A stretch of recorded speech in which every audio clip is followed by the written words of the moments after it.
Jerry, a very difficult afternoon for you and your side this afternoon. After a bright 35 minutes or so, and then Oxford City, unfortunately, managed to blow us away. Can you just envisage how that happened today?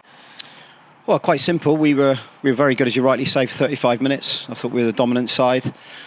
Score a fantastic goal, really good goal, good passing move, good cross from Tom Smith, and excellent, from Elliott. He arrives at the right time, good control and a great finish. So obviously in the ascendancy, we're limiting them to very little. And then what I can defend is two horrendous decisions that lead to the 2 goals. It's really difficult stood here. I'm not blaming the referee for the result by no means, because what happened after that was we folded basically, and I can't defend the players. I'll have to apologise to the travelling support that came along, because rightly so, they've clapped us off at the end, but rightly so, they've had a few things to say. I don't mind taking it. They can aim it at me. That's not a problem, because I picked the team and put it out there. So apology for myself and the players on that one, because we've had such good support again over here. So yeah, it's frustrating when the referee in the middle has made, or his 2 assistants actually have made 2 really strange decisions. The first one over here, obviously, Jack goes to ground and makes a tackle. As he's on the floor, it hits his hand. So I was told when we had a league managers meeting, a directive is if they do go to ground and it hits your hand when you're on the floor, it's not going to be a free kick. It gives a free kick. And of course, we have to defend it better, but that's never been a free kick.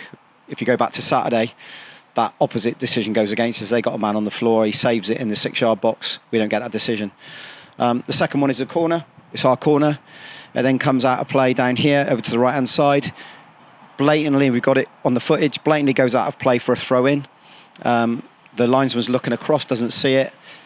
And then it's a cross that goes in, top corner. So against our luck. So we go in at half-time. I say, look, there's nothing you can do about 2 decisions. Let's get back on, go and get control of the game. But we didn't start, and we concede 3 goals, and then Eddie decides to go to floor. Now listen, I know he's taken the ball and it looks like a clean tackle, but I think when you're on a yellow card and you go into a tackle like that, it gives the referee an option to make that decision. He's adamant that he's taken the ball. We'll have another look at it. A lot of people are telling me he has. But like I said, you have to be ever so careful when on a yellow card. And we had too many on a yellow card. Ben was on a yellow card. And that was a difficult moment then. So when we go to 3 and we go down to 10 men and we have to go 4-4-1, literally, we're asking people to do a lot of work. They do anyway, but they didn't do enough. We didn't defend well enough. The goals are absolutely not what we want to be part of. Lunging legs, letting balls come across the 6-yard box, not putting your body on the line. We've had a player sent off, and I don't know how many bookings, but I don't think we've laid a glove on them physically. So, we've got players in there who've been kicked and bumped and bruised, and rightly so, because that's what football's about. It's a competitive game. So in a nutshell, we didn't compete well enough in that second half and didn't deserve anything out of the game. And in the end, you want the whistle to go, because keeping it down to even 4 or 5 was going to be a tough ask. But we didn't help ourselves by no means. It was that first 15, 20 minutes to start the second half. Oxford wave after wave. We knew watching the game from Saturday how much they press. I mean, did it take your players by surprise just how incessant it was during that spell? No, because we beat the press all first half. Yeah. They were no different. It was exactly the same. They come out first half, they wanted to press, they wanted to get after us.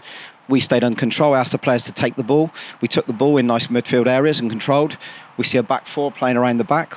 We see switches of play and some really good moments. It looked like a Bath City team. But I'll repeat, after that, they come out with the same energy. I said, they're not going to drop it. It will be for 90 minutes. And we didn't cope with it. We didn't manage it, and we folded. And then you're looking for some leadership. We don't have any leadership in there. Players go into their shells. Players starting to look really tired, not shifting up the pitch, not shifting laterally. And if you're not doing that and you're down to 10 men, they're going to find pockets of space and they're getting behind you. If you don't want to stop crosses, and like I say, you don't want to defend the 18-yard box, you're lucky to come in and only concede 5. So we've had a few words in there. I haven't said too much, if I'm being honest. It's been short, sharp, to the point. It's best to go away and reflect. They'll reflect. We'll get them to have a look back at the game with us, because that can't happen again. I mean, irrespective of who's coming to Twerton Park or wherever we're going on Saturday. People say, it's Dartford and they're flying, whatever, it doesn't matter to me. We've got to put our personality back on our game. We've got to be able to defend. In all of it, all we've got missing from that defensive line is a young lad from Bristol City. So you can't tell me because he's come out of the team, it's made us that weak that we're suddenly going to concede 2 goals and 5 goals in 2 games. Of course, we miss Callum, but like I said, we've got more than enough capability in that dressing room just to step in and defend exactly the same way. So hopefully they'll go away. You know, we're going to have to now. Like you said, I spent all my day yesterday reflecting on Saturday's game and watching this one and watching the game that they just played down at Eastbourne. Hopefully the players prepared properly, but we'll have some honest answers out of them. They'll have to be honest when we sit them down. We'll sit down with individuals and as a group collectively, and we'll get to the bottom of it. And I won't let that happen.